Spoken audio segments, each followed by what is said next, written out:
seja nosso Senhor Jesus Cristo, para sempre seja louvado. Meus queridos e amados irmãos, sejam todos bem-vindos mais uma vez ao canal Dentes do Católico. E hoje, domingo, dia 12 de outubro, a Igreja celebra a solenidade da Bem-aventurada Virgem Maria da Conceição Aparecida. Então, celebrar a Santíssima Virgem Maria, a sua memória, as suas solenidades, as suas festas, é sempre um grande desafio para nós católicos, no sentido de alguma manifestação pública que seja feita destas solenidades e festas. Por quê? Porque o ódio contra a Virgem Maria não é de agora, desde o início da criação, desde quando o proto-evangelho de Gênesis 3,15 foi anunciado pelo próprio Deus, da inimizade que haveria entre a serpente e a mulher, entre a descendência da serpente e a descendência da mulher. Hoje, o Evangelho, nessa solenidade da Bem-aventurada Virgem Maria da Conceição Aparecida, é o Evangelho das bodas de Caná, um evangelho muito conhecido, mas que mostra de maneira muito clara que a Santíssima Virgem Maria não foi somente, como muitos protestantes vão dizer, portadora de Deus, no sentido de que ela não é a mãe de Deus, ela apenas trouxe Deus ao mundo, trouxe Jesus ao mundo, né? Mas vamos ver que Maria é a mãe de Deus, né? Ela possui por graça divina a maternidade divina, e não somente isso, mas ela tem também a onipotência suplicante, ou seja, tudo que ela pede, ela alcança da parte de Deus para nós. Por quê? Porque ela jamais pediria algo a Deus que não estivesse configurado, à vontade de Deus e à vontade do seu Filho Jesus, como também à vontade do seu divino esposo, o Espírito Santo. E aqui, essa doutrina, essa mariologia, vamos dizer assim, que uma pedra no sapato do protestantismo, ou o calcanhar de Aquiles do protestantismo, porque a humildade de Maria, ela falta em muita gente nesse meio, nessa religião que se aparenta como cristã, quando na verdade não é herética, e em algumas situações, algumas comunidades é até apóstata. Veja, diz o evangelista São João no capítulo 2 do seu evangelho, versos do 1 ao 11, narrando essa história, esse fato para nós, de como Maria, a mãe de Jesus, interveio em um casamento. Naquele tempo, houve um casamento em Caná da Galileia. A mãe de Jesus estava presente. Também Jesus e os seus discípulos tinham sido convidados para o casamento. Como o vinho veio a faltar, a mãe de Jesus lhe disse a Jesus: eles não têm mais vinho. Jesus respondeu: mulher, por que dizes isto a mim? Minha hora ainda não chegou. Então, Jesus vai dizer a Maria: olha, por que estás me dizendo isso? A minha hora ainda não chegou. A minha hora de me manifestar publicamente ainda não chegou. Ou também Jesus falava da sua hora, da sua paixão, também não chegou. Então, como é que eu vou me manifestar agora? E aí, a mãe de Jesus, dócil à palavra de Jesus, mas também conhecedora da vontade do próprio Jesus, e sabendo ela que esse milagre que Jesus fizera, ou iria fazer, pensando aqui, estando no ponto de vista de Maria, quando fala com Jesus e Jesus diz: mulher, por que dizes isto a mim? Minha hora ainda não chegou. Então, ainda aqui vamos nos colocar aqui no ponto de vista da Santíssima Virgem Maria. Ela sabia que aquele milagre que Jesus iria fazer seria muito importante para os seus discípulos, para aqueles que foram convidados ao casamento junto com Jesus, como também para muita gente no casamento. E aí continua a liturgia de hoje, versículo 6. Sua mãe disse aos que estavam servindo: fazei o que ele vos disser. Ela disse: faça-se em mim segundo a tua palavra, e o verbo se fez carne. E agora ela diz: fazei tudo o que ele vos disser. E aí nós iremos ver o que acontece. Estavam 6 talhas de pedra colocadas aí para a purificação que os judeus costumavam fazer. Em cada uma delas cabia mais ou menos 100 litros de água. Jesus disse aos que estavam servindo: enchei as talhas de água. Encheram-nas até a boca. Jesus disse: agora tirai e levai ao mestre-sala. E eles levaram. O mestre-sala experimentou a água que se tinha transformado em vinho. Ele não sabia de onde vinha, mas os que estavam servindo sabiam, pois eram eles que tinham tirado a água. O mestre-sala chamou então o noivo e lhe disse: todo mundo serve primeiro o vinho melhor, e quando os convidados já estão embriagados, serve o vinho menos bom. Mas tu guardastes o vinho melhor até agora. E aí São João mostra por que a Santíssima Virgem Maria intercedeu, por aquela família. E São João deixa muito claro a importância da intercessão da Virgem Maria. Este foi o início dos sinais de Jesus. Ele realizou em Caná da Galileia e manifestou a sua glória. E seus discípulos creram nele. São João vai dizer lá no finalzinho do seu evangelho que Jesus fez muitos outros milagres que não foram escritos. E ele diz assim: estes, porém, foram escritos para que creiamos nele e tenhamos vida. Eu vou ler como está escrito ipsis litteris. Ipsis litteris, do jeitinho que São João escreveu, no verso 30 do capítulo 20 do seu evangelho. Jesus fez ainda diante de seus discípulos muitos outros sinais, milagres, que não se acharam escritos neste livro. Esses, porém, foram escritos para crerdes que Jesus é o Cristo, o Filho de Deus, e para que, crendo, tenhais vida em seu nome. É exatamente isso que a Santíssima Virgem Maria, sabendo, conhecendo a vontade de Deus, não porque ela era onisciente, tinha toda a ciência do mundo, mas porque Deus, de alguma forma, revelou para Maria, para a Santíssima Virgem Maria, o projeto de redenção. E ela sabia da necessidade dos milagres para aqueles que tinham o coração simples, o coração humilde. Por quê? Porque, vendo os milagres, eles iriam crer em Jesus, crer que Jesus é o Filho de Deus, e para que, crendo, tenha vida eterna. São João também vai dizer, no finalzinho, na conclusão do seu evangelho, no capítulo 21, versículo 24 e 25, o seguinte: este é o discípulo que dá testemunho dessas coisas, e foi quem as escreveu. E sabemos que seu testemunho é verdadeiro. Há, porém, muitas outras coisas que Jesus fez. Se fossem escritas uma por uma, creio que o mundo não poderia conter os livros que se escreveriam. Nem o mundo inteiro iria caber os livros que João ou todas as pessoas que escrevessem todos os milagres de Jesus iria conter no mundo.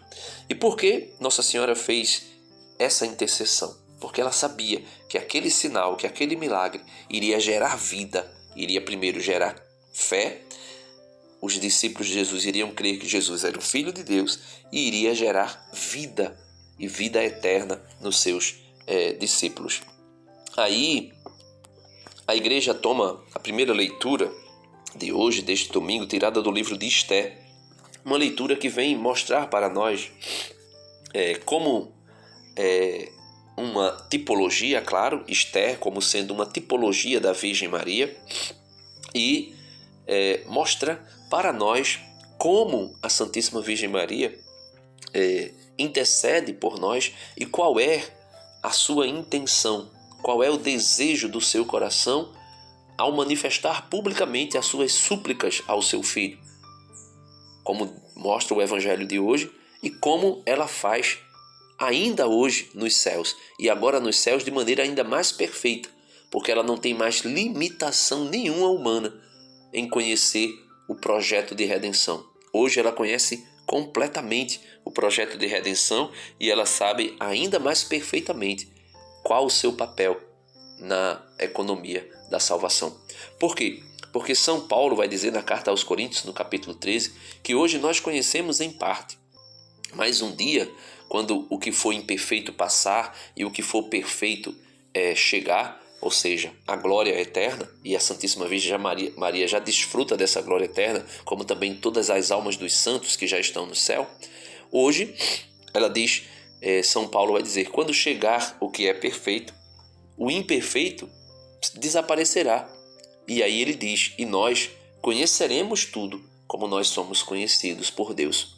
Então, por esse motivo, a igreja vê nessa tipologia de Esther a Santíssima Virgem Maria, e não operando milagrosamente por sua intercessão aqui na terra, como fez nas bodas de Caná, mas fazendo isso agora nos céus. Veja, Esther revestiu-se com vestes de rainha e foi colocar-se no vestíbulo interno do palácio real, frente à residência do rei. O rei estava sentado no trono real, na sala do trono, frente à entrada. Ao ver a rainha Esther parada no vestíbulo, olhou para ela com agrado e estendeu-lhe o cetro de ouro que tinha na mão. E Esther aproximou-se para tocar a ponta do cetro. Veja, o Senhor olhou para Maria com agrado. O Senhor olhou para Maria e ela encontrou graça diante de Deus. O Senhor olhou para Maria com agrado. O Senhor olhou para Esther com agrado e estendeu o cetro para que ela tocasse, aproximando-se para tocar a ponta do cetro. Então o rei lhe disse: "O que me pedes, Esther? O que queres que eu faça? Ainda que me pedisses a metade do meu reino, ela te seria concedida." Veja aquilo que Herodes fez, com Herodíades. Então veja, o rei pergunta: o que tu pedes? O que é que tu pedes para mim? Se tu quiseres a metade do meu reino, eu te darei. Então, Nossa Senhora é a verdadeira Esther. E veja o que ela vai pedir no versículo 3. Esther respondeu-lhe: "Se ganhei as tuas boas graças", e Maria ganhou as graças de Deus, "ó rei, e se for de teu agrado, concedei-me a vida, eis o meu pedido, e a vida do meu povo, eis o meu desejo." Então, ela já recebeu a vida, ela já recebeu a coroa da glória, e ela diz: eu quero isso também para o meu povo, para os meus filhos. O livro do Apocalipse, capítulo 12, vai mostrar essa imagem de Maria já gloriosa no céu e fazendo aquilo que Esther fez na terra, Maria agora faz no céu. Veja, Apocalipse 12, do 1, depois versículo 5, versículos 13 e versículo 15. A igreja resume aqui, mas você pode ler todo o Apocalipse 12, e eu vou aqui deixar na descrição desse vídeo quem é a mulher de Apocalipse 12, uma live que eu fiz. Apareceu no céu um grande sinal: uma mulher vestida do sol, tendo a lua debaixo dos pés, e sobre a cabeça uma coroa de 12 estrelas. E ela deu à luz um filho, homem. Veja, essa mulher deu à luz a um filho homem, que veio para governar todas as nações com cetro de ferro. Quem veio governar todas as nações com cetro de ferro? Quem foi a mulher que gerou esse menino, esse homem que governa todas as nações? A Santíssima Virgem Maria. Mas o filho foi levado para junto de Deus e de seu trono. Quem foi de todas as mulheres da terra o filho que foi ascendido aos céus e sentou à direita de Deus? Somente a Virgem Maria. Somente ela. Quando viu que tinha sido expulso para a terra, o dragão começou a perseguir a mulher que tinha dado à luz o menino. A serpente, então, vomitou como um rio de água atrás da mulher, a fim de a submergir. A terra, porém, veio em socorro da mulher. Veja, meus irmãos, essa figura aqui do livro do Apocalipse, que mostra para nós já Maria gloriosa, o seu Filho também glorioso, sentado à destra do Pai, intercedendo por nós. É aquilo que São Luís explica, né? O cumprimento, a profecia daquilo que São Luís explica no Tratado da Verdadeira Devoção à Santíssima Virgem, no número 51 do tratado. Ele diz assim: é principalmente a estas últimas e cruéis perseguições do demônio que se multiplicarão todos os dias até o reino do Anticristo, que se refere àquela primeira e célebre predição e maldição que Deus lançou contra a serpente no paraíso terrestre. Vim a propósito explicá-la aqui para a glória da Santíssima Virgem, salvação de seus filhos e confusão do demônio. Gênesis 3,15. Porém, inimizade entre ti e a mulher, entre a tua posteridade e a posteridade dela. Ela te pisará a cabeça, e tu armarás traições ao seu calcanhar. Uma única inimizade Deus promoveu e estabeleceu. Inimizade inconciliável, que não só há de durar, mas aumentar até o fim do mundo.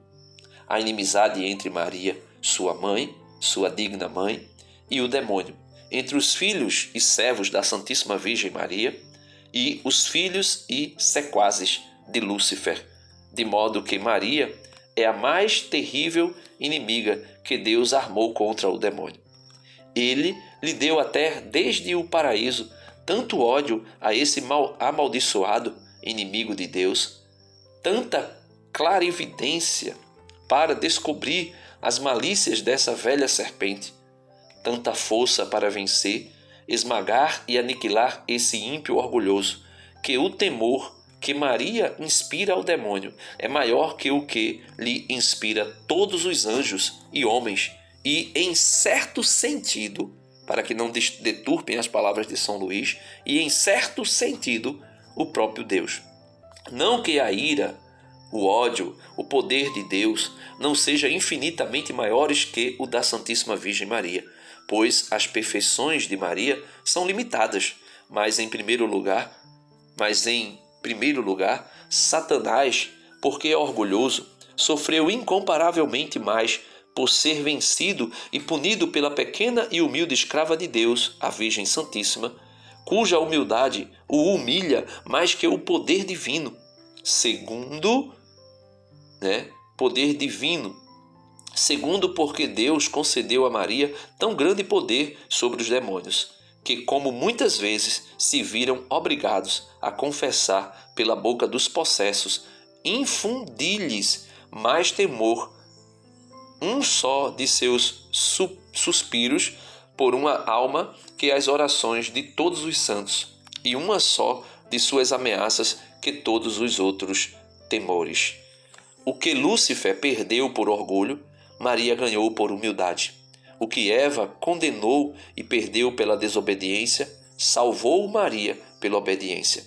Eva, obedecendo à serpente, perdeu consigo todos os seus filhos e os entregou ao poder infernal de Satanás.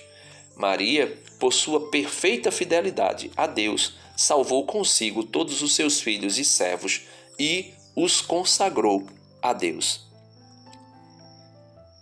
Deus não pôs somente inimizade, mas inimizades, e não somente entre Maria e o demônio, mas também entre a posteridade da Santíssima Virgem e a posteridade do demônio. Quer dizer, Deus estabeleceu inimizades, antipatias e ódio secreto entre os verdadeiros filhos e servos da Santíssima Virgem e os filhos e escravos do demônio. Não há entre eles a menor sombra de amor, nem correspondência íntima existe entre uns e outros. Os filhos de Belial, os escravos de Satã, os amigos do mundo, pois é a mesma coisa, sempre perseguiram até hoje e perseguirão no futuro aqueles que pertencem à Santíssima Virgem, como outrora Caim perseguiu seu irmão Abel e Esaú seu irmão Jacó, figurando os réprobos e os predestinados. Então, Aqui está o motivo porque o mundo odeia a Santíssima Virgem Maria. Aqui está o motivo pelo qual o mundo odeia aqueles que têm devoção, predileção pela Santíssima Virgem Maria. Aqui está o motivo pelo qual o mundo odeia aqueles que são devotos, filhos e escravos por amor daquela belíssima e amadíssima mãe, a mãe de Deus, a Santíssima Virgem Maria. Por quê? Porque assim como Caim perseguiu Abel e Esaú perseguiu Jacó, assim também os filhos da serpente perseguirão os filhos da bem-aventurada e sempre Virgem Maria. Que Deus nos ajude, que a Santíssima Virgem Maria interceda por nós, a ponto de sermos capazes de, junto com ela e o seu Filho Jesus, esmagar a cabeça de Satanás, que se aproxima com seu exército infernal, louco de ódio, para destruir as almas, porque sabe que pouco tempo lhe resta. Amém. Deus abençoe a todos. Em nome do Pai, do Filho e do Espírito Santo. Amém. E peço a todos, curtam, compartilhem e vamos ajudar a evangelizar.